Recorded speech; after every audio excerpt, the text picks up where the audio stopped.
Bismillahirrahmanirrahim. Elhamdülillah. Ve salatu ve selamu ala Resulillah. Amma ba'd. El-hadithul ashir. 10. hadis. Ve an Abi Hureyre radıyallahu anhu anin Nebi sallallahu aleyhi ve sellem kal. Ma yusibul muslime min nasabin ve la vasabin ve la hammin ve la hazan ve la azen ve la gammin hatta şevket yuşakuha illa kefferallahu biha min hataya. Muttefakun aleyh.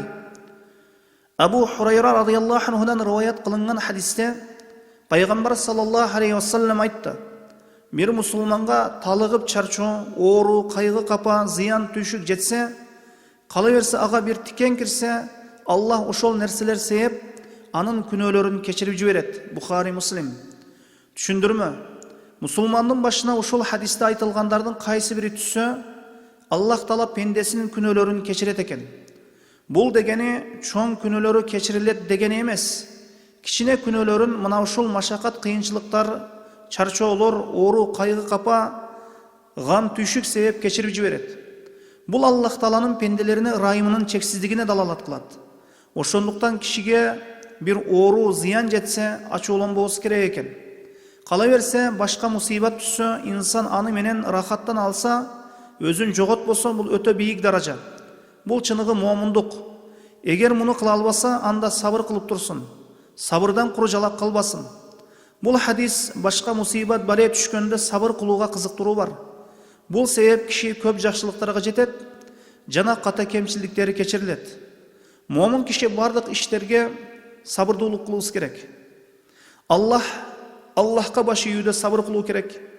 Башка бале мусибат бале түшкөндө сабыр кылуу керек. Жана арам нерселерден сактанып, арамга сабыр кылуу керек. Мына ушунун баарысына момун киши буйрулган. Аллах Таала Кур'анда мындай дейт: "Инналлаха ма'ас-сабирин." Аллах Таала сабырдуулар менен бирге. Момун киши, момун аял Аллах арам кылган нерселерге сабыр кылуусу милдет. Жана Аллах важип кылган ибадаттарга сабыр кылуусу керек. Башка түшкөн мусибаттар, балелер, кыйынчылыктар, машакаттар, оорулар пенденин күнөөсүнүн кечирилүүсүнө себеп болот. Аллах Таала Кур'анда мындай дейт: "Лaqad khalaqnal insana fi kabad." Biz чындыгында инсанды машакатта жараттык. Инсан жашоосу машакат болот. Хадисте мусулман киши чарчап, талыгып, жумушунан келсе да Аллах ага сооп берет. Кимде-ким адалдан кесип кылып, күндүз иштеп, же түнү иштеп, уйкудан калып, көзү чоктой болуп, кызарып, чарчап, талыкканы үчүн мусулман киши ажыр соопсуз калбайт экен. Инсан иштеп, талыгып, чарчаган үчүн да ажыр сооптурга жетишет. Дүйнөлүк бир жакшылыктарга жетсек сүйүнөбүз.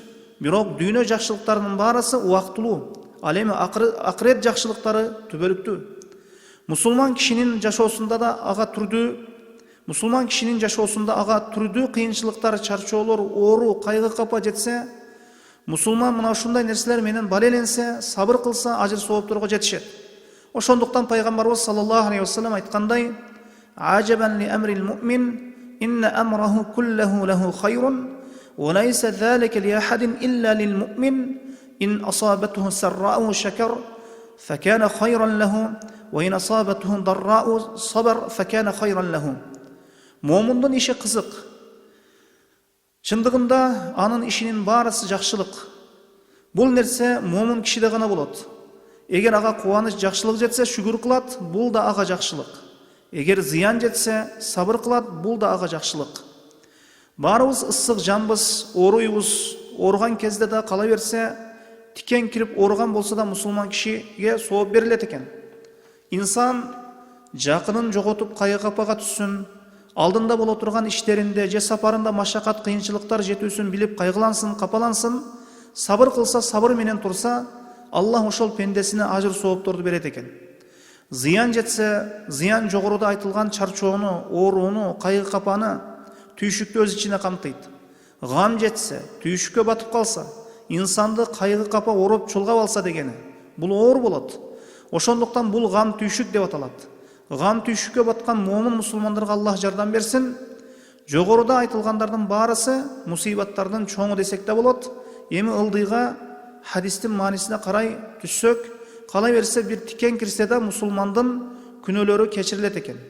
Тикен кирсин. Тикенден чоңураак мык кирсин. Же ушуга окшогон нерселер бутуна, денесине кирип кетсе, соопко жетишип, жана күнөөлөрү кечирилүүсүнө себеп болот экен. Ушул орунда бир эскертүү бар. Бул орунда күнөөлөрү кечирилүүсүнөн максат кичине күнөөлөрү, чоң күнөөлөрү тикен кирсе кечирилип калбайт. Мисалы, гыйбат кылган болсо, бул чоң күнөө. Мисалы, гыйбат күнөөсү чоң күнөө, тикен кирген болсо, мына ушул гыйбат күнөөсү ушул тикен кирген себебинен кечирилбейт. Ошол гыйбат кылган адамдан кечирим сурообуз керек болот. Мени кечирип койчу, мен сени бир жолу гыйбат кылдым эле, балан жерде кыямат келип жакшылыктарымдан алып кой элегиңде мени кечир деп өзүн адалдап тазалап алуубуз керек болот. Аллах Таала баарыбыздын акыретибизди жакшылыктарга толо кылсын, билип билбей жасап койгон күнөө иштерибизди Аллах өзү кечирсин. Аллаху алам, ва саллаллаху аля Мухаммадин ва алейхи ва сахбихи ва саллам.